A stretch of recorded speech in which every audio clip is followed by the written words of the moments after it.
Y ahora hablamos de cine y tenemos en nuestro estudio a Stepan Ostoj, quien es el autor de Las cenizas. Acá tengo una bella postal de Las cenizas con la fabulosa Paola Latus ahí, que es la protagonista de esta nuevo largometraje, junto con Paula Zúñiga y José Sosa. Listo, 3 razones para ir a ver Las cenizas. Se acabó la entrevista, chao. No necesitamos ir nada más. ¿Cómo están, Esteban? Bien, muchas gracias, feliz de estar acá. Ya, pues yo ya anuncié esos 3 nombres tremendos, gente que yo admiro y quiero mucho. Cuéntanos cómo fue trabajar con ellos. Bueno, fue muy impresionante, fue parte también de la creación de la película.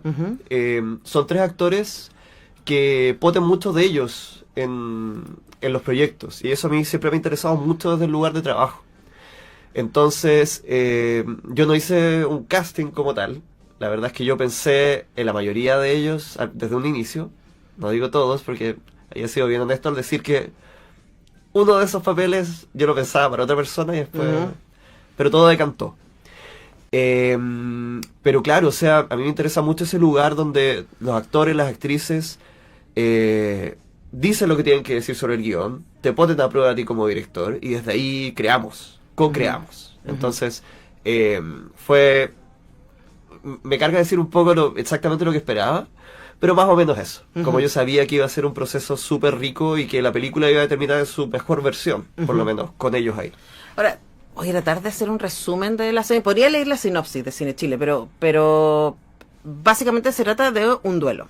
Exacto. Y cómo ese duelo enloquece, básicamente, ¿no? El personaje de la Paola Latus, en los primeros 5 minutos pierde a su padre, y lo pierde además en un hogar de ancianos que él decide irse a ese hogar. Luego vamos a descubrir otras cosas respecto a su hogar y la relevancia que tiene para él y para ella. Pero ella, su vida estaba, y lo sabemos también muy tempranamente, porque el personaje de la Paula Zúñiga, que es una abogada, le dice, bueno, usted no trabaja, y él dice, pero yo cuido a mi papá.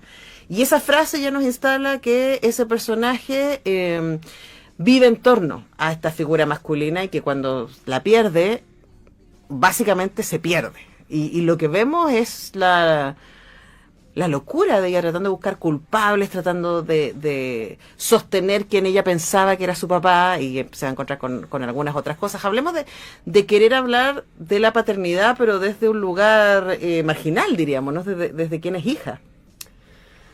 Sí, yo no soy padre, pero sí tuve padres que, si bien me hicieron quien soy, sí sentí que había ciertos niveles que me generaron ruido. Y al ser una familia antigua, también sentía yo que existen estas ciertas figuras que se repiten en las familias chilenas. Y lo hablaba ayer también, que ocurre que muchas familias tenían hijos para que este penúltimo o último hijo se transformara en cuidador o cuidadora. Y ese rol había que cumplirlo, era como un trabajo. O sea, no te podías casar, no podías tener tú tu propia familia, porque tu rol, como agua para chocolate, yo creo que para nosotros mucho fue como esa imagen. Exacto, o sea, es un trato implícito, no hay nada, no hay un contrato escrito, pero es algo que tienes que cumplir. Y bajo ese prisma, a mí habiendo convivido con personas que cumplen este rol, que siguen cumpliendo este rol, y que uno se da cuenta que repiten, porque, claro, se mueren tus padres, pero después, si tuvieron hijos, son cuidadores de los hijos. Si tienen un esposo o esposa que lamentablemente se enferma, que generalmente es esposo, lo cuidan. Y así, o sea, es la repetición una y otra vez del cuidado, porque es lo que saben hacer. Entonces, en ese sentido, yo me planteé para la película el tema de ¿qué pasa si tengo que reiniciar mi vida a los 40 años? Si cuidé toda mi vida, si el nivel de ese rol fue tan controlado que estuve 40 años cuidando a mi padre. Bueno, no 40, porque antes era una niña, pero digamos que desde ahí se empezó a construir todo esto. ¿Qué hago después? ¿Cómo reinicio?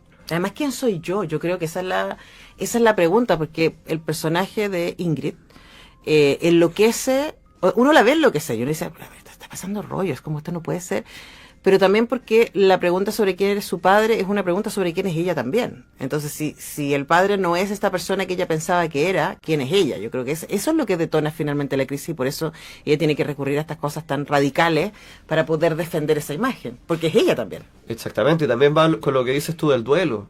O sea, nadie te enseña a vivir el duelo, y el duelo a veces saca caras de nosotros que uno piensa que son desconocidas. Entonces, esa dimensión también, ¿cómo relleno este dolor? ¿Por qué no rellenarlo con una intriga? ¿Por qué no rellenarlo con un misterio que no es el misterio que yo esperaba encontrar? Pero lo lleno con misterios y con cosas que en las que mi padre nunca va a ser culpable ni responsable. Sí, y aquí, claro, nos vamos enterando de cosas que tienen que ver con la historia familiar, pero también que tienen que ver con la historia del país y que tienen que ver harto con la religión y con los relatos que vienen de la religión y que en muchos casos, y justamente en este momento de la historia de la humanidad, estamos volviendo a ver como una lectura absolutamente parcializada de la Biblia y otros libros sagrados nos lleva a los pueblos a lugares de violencia y a los poderosos a lugares de manipulación y poder. Entonces hablemos un poco de eso, porque eso está, yo creo que es un detonante importante en la película, pero está en un lugar, como diríamos, también como de lado, ¿no? Hablemos de por qué para ti era importante la Biblia misma y lo que cumple en el relato de los personajes. Ya, mira, muy buena pregunta. A ver, yo creo que, y lo dije cuando tuvimos un conversatorio en CCC, yo creo que la religión no es mala per se. Yo creo que todas y todos tenemos derecho a creer en lo que creamos, y si eso nos hace comportarnos de mejor manera en comunidad o tener por lo menos una vida interior más rica, bienvenidos. Pero lamentablemente una religión puede ser muchas veces una medida de control. Lo hemos visto. Y de manipulación. Por supuesto, a nivel histórico se ha visto. Entonces, para mí, para que Irene tuviese este nivel de inocencia, porque ella está desconectada del mundo, o sea, se desconectó completamente del mundo para cuidar a su padre. Tenía que estar cubierto en 3 niveles: nivel social, nivel político y nivel también religioso. Entonces es a través de la religión que podíamos aislarla completamente. Es un nivel de control del cual muchas veces no se habla, pero es tremendamente grande y absoluto. O sea, si tú le dices a alguien, tienes que pelear por tu Dios, ¿qué hay aparte de eso? Bueno, de hecho, es lo que estamos viendo ahora. O sea, y no solamente en un lugar del mundo, ¿no? Pero también estoy pensando en el lugar que han ocupado las iglesias cristianas ultraconservadoras en el Make America Great Again de Trump. O sea, hoy día está apareciendo con una potencia allí y tristemente, igual que en el personaje, pero no voy a dar más, ustedes vean la película y sabrán por qué digo esto, termina siendo la Biblia una excusa para la violencia. Exactamente. O sea, la Biblia, claro, o sea, se puede dividir en Antiguo, Nuevo Testamento, pero claramente si uno se queda sobre todo con el Antiguo Testamento, estamos hablando de una visión sumamente antigua que tiene que ver con la violencia como manera de hacer las cosas. O sea, el Antiguo Testamento es sumamente violento per se. Entonces, si nos remitimos a eso una y otra vez, si nos remitimos a las maneras, a las descripciones, que vamos a volver a sacrificar cordero y poner la sangre en las puertas, entonces... Y apedrear personas. Es que, por supuesto, o sea, no... Pero, claro, o sea, el control queda, ya, y el hecho de no poder cuestionar es peligroso. Cualquier tipo de texto, cualquier tipo de instrumento que no se pueda cuestionar es muy peligroso. Sí, pero además pensaba, y el personaje de Irene, el que la protagonista, ¿cierto?, interpretada por Paola Latús, es tan transparente en eso, en que si yo no puedo cuestionar, o sea, si yo tengo que cuestionar, entro en crisis. Porque también la religión hace eso, ¿no? Te instala desde un lugar donde tú no necesitas hacerte preguntas, está todo resuelto. O sea, las cosas son así, blanco y negro literalmente, y por lo tanto no necesitas reflexionar, no necesitas pensar, sigue instrucciones nomás. Y eso es muy, muy peligroso porque también lo que le pasa a ella. Entonces, ¿qué pasa cuando las instrucciones fallan, no? Claro. ¿Qué pasa cuando no me protegen? Que es un poco lo que le sucede a este personaje. Ahora, tú también tomaste algunas decisiones que a mí me llamaron la atención y quisiera que nos quedáramos ahí, ¿no? Porque la película es engañosa en términos de género. Uno podría pensar, se va moviendo de manera constante, pero creo que puede haber una pista en que tú escogiste que la película fuera en blanco y negro. Hablemos de eso. Qué interesante cómo lo llevaste ahí. Sí, la verdad es que esta película partió como un proyecto en que yo quería trabajar con suspenso. Uh-huh. Quería trabajar con giros, quería trabajar con llevar la historia hacia un lado y que diera un vuelco, pero me parece un poco deshonesto simplemente llevarlo como el género por el género, Uh-huh. ¿ya? Entonces ahí empieza a permearse de otras cosas que irremediablemente te llevan, como bien dices tú, a otros géneros, Uh-huh. ¿ya? Pero el blanco y negro que decidimos, que no fue grabada en blanco y negro, Uh-huh. ya esto fue una decisión en post, tiene mucho que ver con remitirnos a este género, ya que ahora ha tenido un nuevo boom. He mencionado algunas veces, La chica de la aguja no había salido cuando yo hice Las cenizas, por Ujú. ejemplo, pero parece ser que empiezan a salir nuevamente este suspenso íntimo que muchas veces se cruza con el drama. Hay muchas personas que me han dicho, oye, pero tu película más que suspenso es un drama familiar. Yo creo que son las dos cosas. Puede ser, claro, o sea, pero efectivamente era remitirnos a eso, que también se junta con el trabajo que hace Ángela en la música. Ujú. Ángela Cuña, Sí. la amamos. Beso para Ángela Increíble. Cuña. Pero claro, o sea, ella también permite remitirnos a estas referencias desde Hitchcock hasta estas películas de suspenso que salieron en los 2000, Ujú. de estos directores jóvenes como Darren Aronofsky en el momento, Christopher Nolan. Todas sus primeras películas son thrillers, Sí. en blanco y negro. Entonces, claro, remitirnos a eso, y el blanco y negro es una manera de transparentar, ¿ya? Pero, como muy bien dices tú, para mí dislocar el género también era esencial, ¿ya? Porque intentar rehacer cine norteamericano aquí me parece un ejercicio triste. O sea, yo creo que hay que traerlo a nuestros códigos. Ujú. Por eso rescato mucho, por ejemplo, lo que hace Ernesto Díaz Espinosa. También somos fans. Por supuesto. Estuvo ahí sentado donde estás tú. Por supuesto. Maravilloso.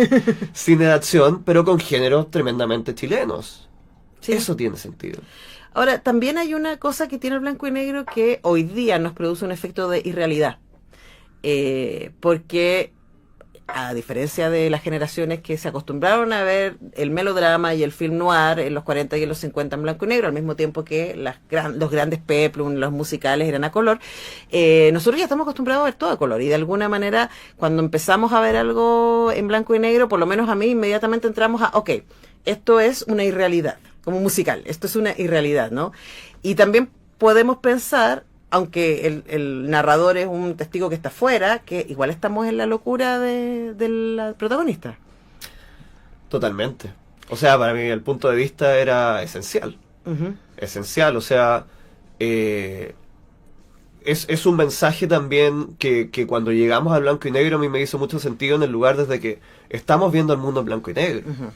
Si tú ves el mundo en escala, o sea, en blanco y negro, ni siquiera en escala de grises, tenemos un problema.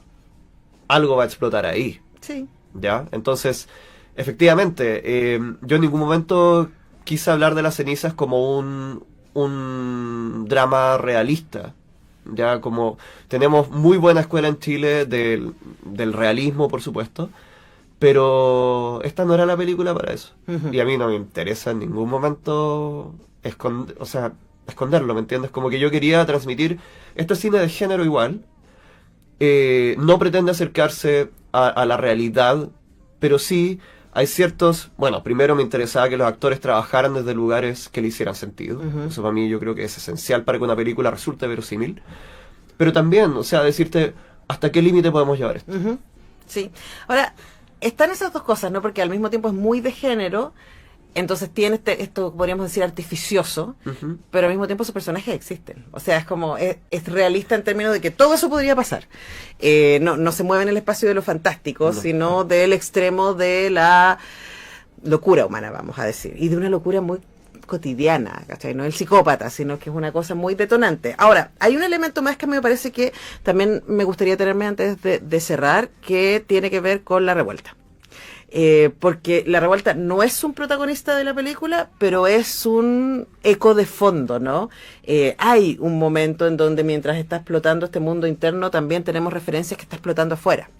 Entonces hablemos de por qué para ti era importante instalar, en ningún momento se dice esto es primavera del 2018, pero quienes estábamos ahí sabemos que primavera del 2018, y quienes no van a decir, bueno, pero hay un movimiento social sucediendo. ¿Por qué querías que dialogara con tu relato más intimista?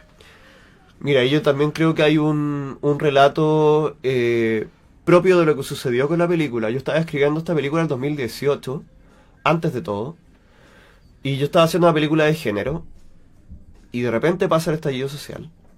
Y para mí en el momento fue sumamente transformador a nivel de pensamiento. O sea, uno se cuestiona muchas cosas que no te habías cuestionado antes. Ya, yo creo que si algo heredamos del movimiento, yo creo que es precisamente eso. Al menos los que vivimos ahí fue como cuestionarnos ciertas cosas y qué estábamos haciendo. Y yo sentí que no podía estar fuera de la película. Pero claramente Irene no iba a tener una transformación por la revuelta. No, ella no, está fuera. Por supuesto. Como muchos también estuvimos... A ver, yo fui parte de ahí de algunas protestas, pero yo no estaba en primera línea ni nada. O sea, para mí habría sido tremendamente deshonesto hacer una película sobre el estallido social. No soy quien para eso. No, yo creo que acá funciona en términos narrativos despejar la crisis, ¿no?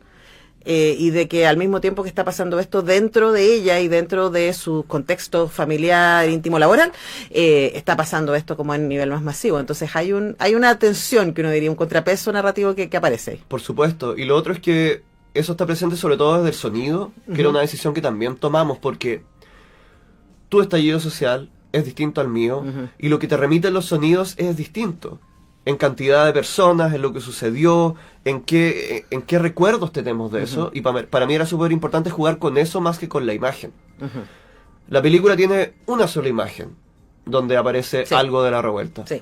Pero es una imagen.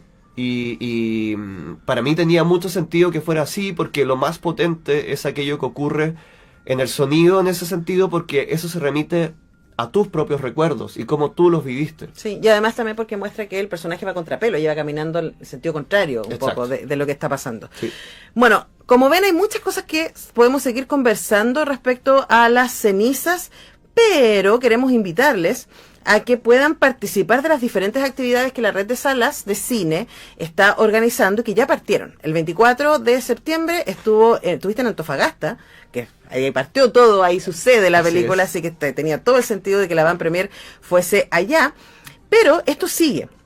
Mañana 2 de octubre vuelves a la zona norte para estar en la sala latente en La Serena, y el 9... ahí mismo van a tener un cineforo con Stjepan Ostojic, que va a estar hablando de la película. Eso es el 9 de octubre en la sala latente. Después, acá, el 2 se muestra, pero el 2 tú vas a estar en Valparaíso, en la sala Insomnia. Así que el 2 en Valparaíso, el 9 en la sala latente en La Serena.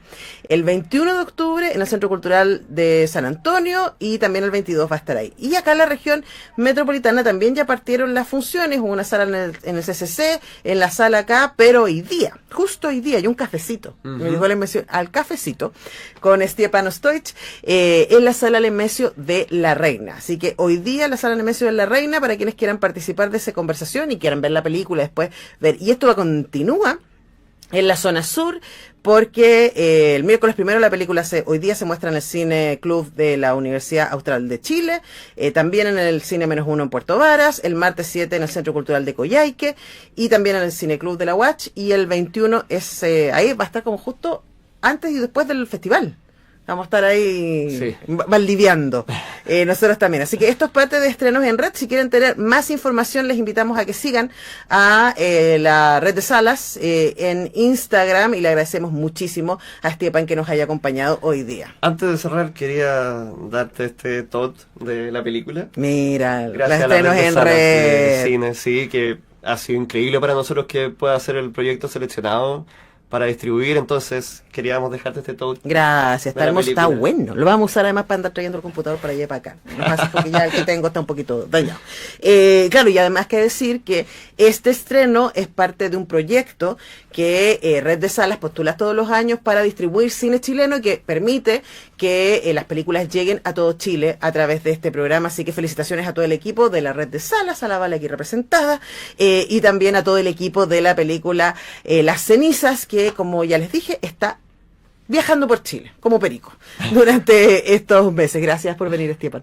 Muchas gracias a ti, Antonella. Nosotros vamos a la música y al regreso hablamos de teatro.